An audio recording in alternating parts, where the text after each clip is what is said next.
Thank God we've had a momentous 2 weeks in the Thornhill Shul family. Last week we had the wedding of Elisha from our community and the wedding of Binyamin Halpern the next night in New York, also from our community. And this week, thank God, my wife and I were privileged to host the Sheva Brachot following the weddings of Eli, both on Monday night here in my home and Binyamin last night here in my home. And there were amazing occasions. At Binyamin's wedding in New York, I ended up in conversation with a woman who oversees many of the nursing homes, which the bride's father is a partner in owning.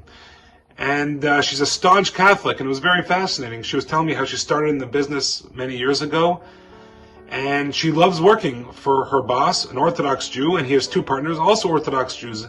And I was very interested. I said, well, tell me why. Why is it so important to work for them? What do you enjoy? And she said, listen, I'm a staunch Catholic. I value religion.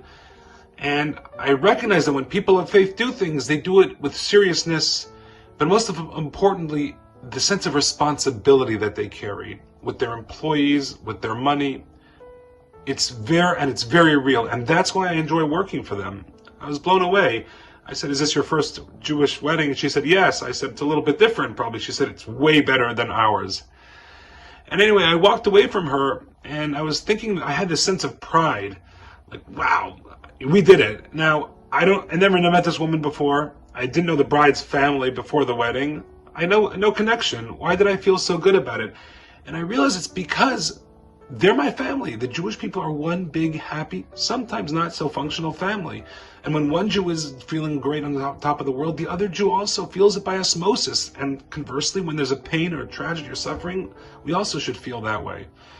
And it was this sense of community, of togetherness, of brotherhood and sisterhood that we certainly felt at these two Sheva Brachot here in my home. The community recognized the growth of this Chatan and Kala, the bride and groom, how we grew with them and they grew with us, and we all did it together, and we're still doing it together. And it's a journey of Yiddishkeit, of Judaism, and values that we have to do together, and if we can't do it together, we will fail. We cannot do it alone. King Solomon says, two are always better than one.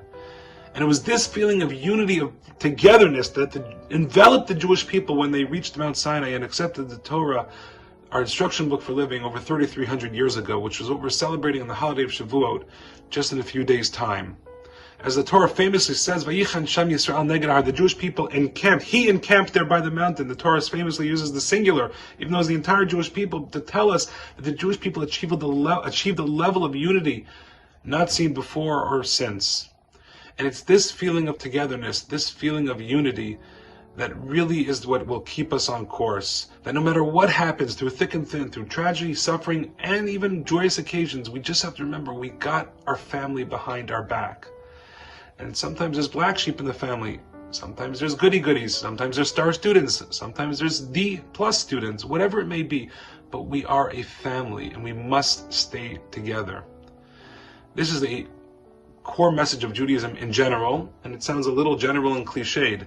But Shavuot especially, the only way we achieved that giving of the instruction booklet is because we first achieved the level of unity. In order to receive wisdom, you must be at peace with your fellow Jew.